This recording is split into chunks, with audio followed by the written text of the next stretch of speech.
Hello everyone and welcome into yet another edition of the GSMC Dead Ball Sports Podcast, brought to you as always by the GSMC Sports Network. My name as always is your host, Christopher Shepard. Thank you all for joining me on this wonderful Tuesday afternoon, and what a show it is that will include a recap of the NFC Championship game between the Commanders and Eagles, looking ahead to the 2025 NFL Draft, doing a top 5 prospective mock draft of sorts. Then I'll be looking at the MLB Hall of Fame inductees, finally getting to acknowledge them after they were just announced last week.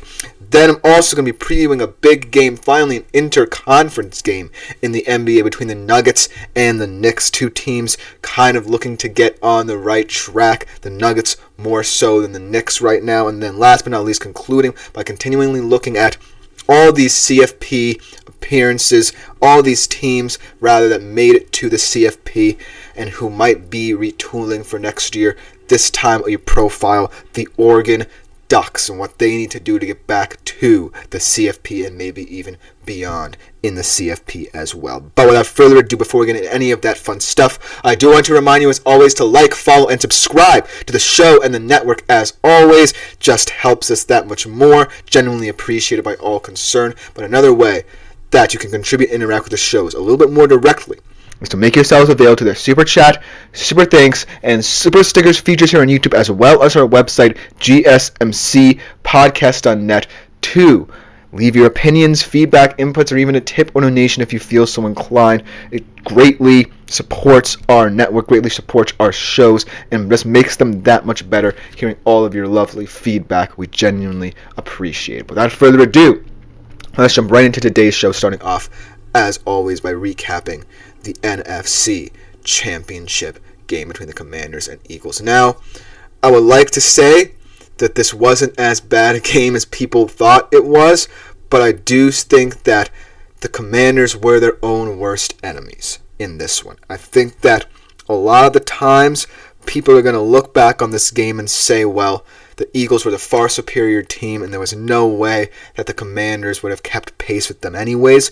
But the Commanders really didn't help themselves in any singular regard this weekend. But they did do some good things. There were some silver linings to this performance, but Philly was just a more physical, dominant team that broke a lot of records in this game, kind of showing how Philadelphia football is going to look like for the next 5 years or so, showing how the NFL is going to have to deal with their brand of football.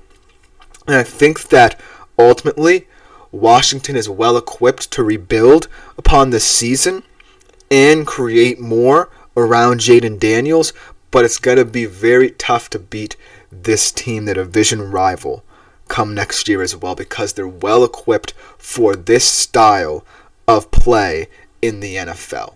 And they're going to dictate that style of play and how teams will have to adapt to it in terms of the next couple of years, because there's no way this team is breaking up anytime soon. And if they ever do, then Howie Roseman has proven that he can just find a lot more pieces to add to the puzzle.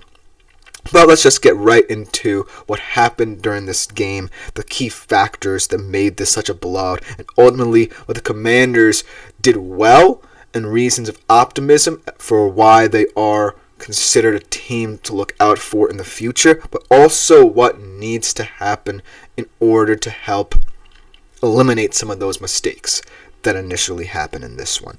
But let's talk about the Commanders first before we get into what the Eagles did very well, because we have to talk about Jaden Daniels in this one, because he ultimately was their best player, continuously looked unflappable in this one, no matter how much pressure the Eagles were generating, no matter how inept his wide receivers looked at different times throughout this game. He still completed 29 of his 48 pass attempts for 236 yards, 1 touchdown, 1 interception. Still looked very much like a competent NFL quarterback and not like the rookie he was. Unfortunately, though, his team was just not strong enough around him on the day to cope with this very, very physical Philadelphia Eagles team.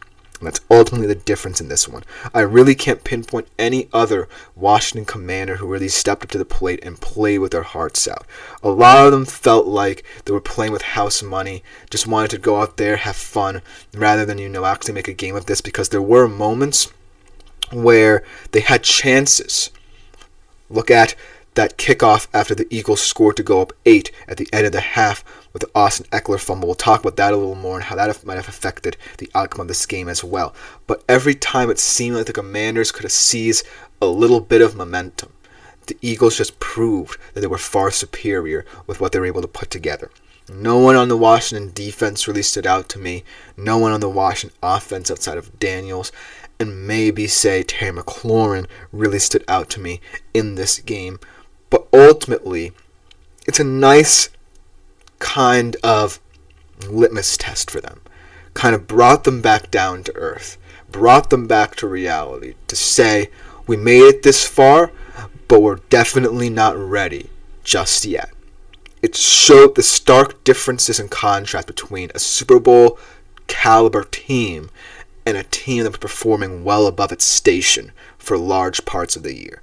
Not to say that they didn't deserve to get blown out, but this game was a reality check for Washington. It proved that we might have staying power for the next couple of years, but it proved that they also need to build around the core that they've already started putting forth in Washington.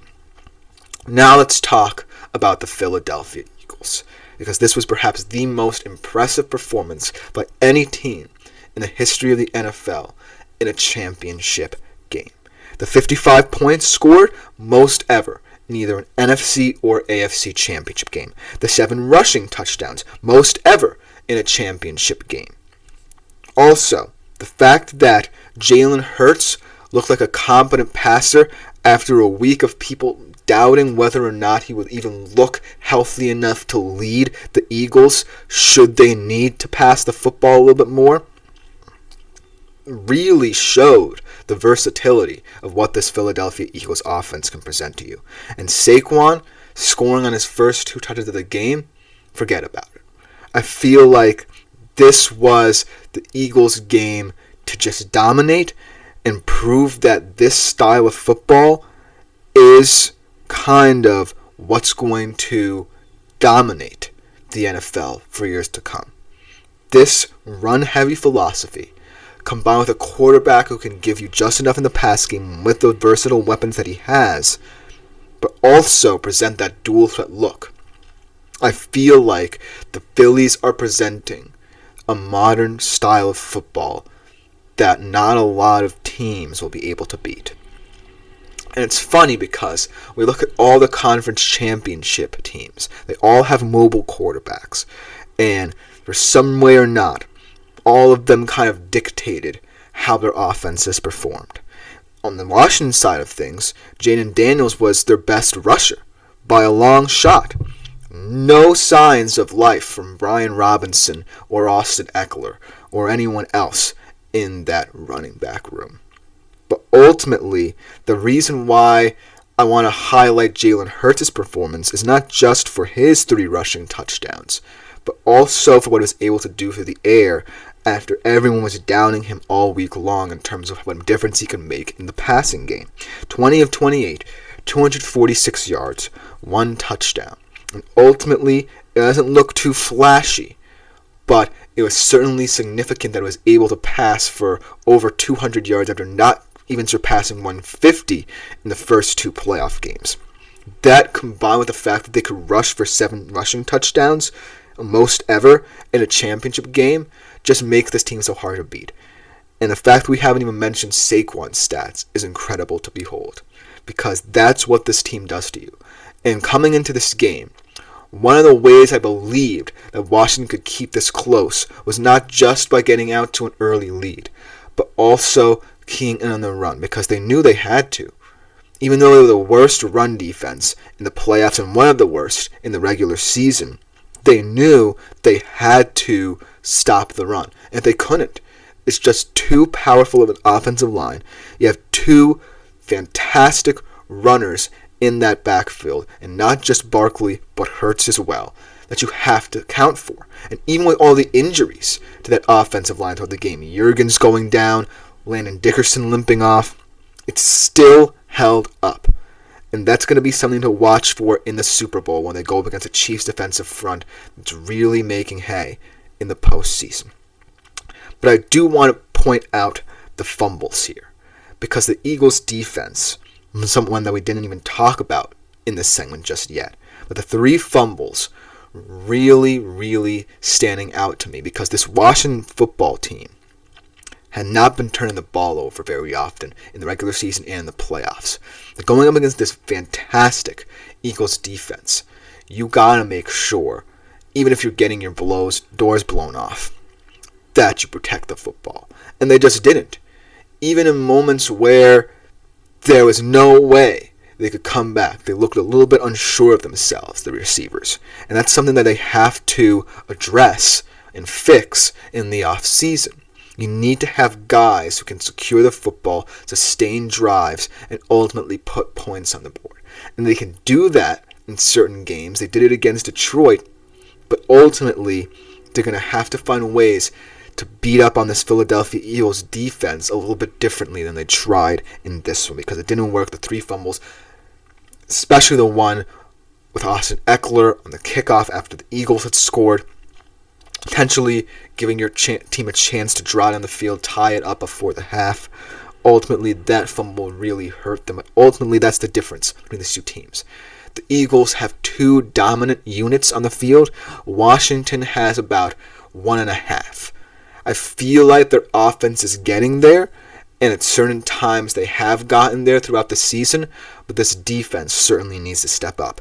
And sometimes, as well, the offense gets a little bit more pressured in a game of this magnitude, especially against a divisional opponent on the road. So that's something they have to account for in the offseason. Finding guys who can win you football games by securing the football, not making mistakes, and then ultimately really shoring up this defense, because even though it has a lot of veterans and a lot of young guys mixed together, it's not quite there yet. It's not quite the caliber defense that is required to reach a Super Bowl. So that's going to have to be asked in the offseason. But congratulations to the Philadelphia Eagles for proving that they can be dominant in every facet of a football game, scoring the most ever in a championship game, going up in a rematch against the Chiefs for NFL supremacy. It's going to be a good one. Hopefully, it's going to be a good game no matter what other fans, armchair fans of the NFL, think about it. But ultimately, they proved it. And the Commanders are just one step too short of the Super Bowl. They're not quite there yet, but they could definitely get there in the future. But let me know what you think of this game in the comments below. Because coming next, we do a little mini mock draft of sorts to look at the top 5 prospective picks at the 2025 NFL Draft right after this short break. I feel like I'm losing my mind. Is everybody in the world blind? Please, Lord, give me a sign, a sign.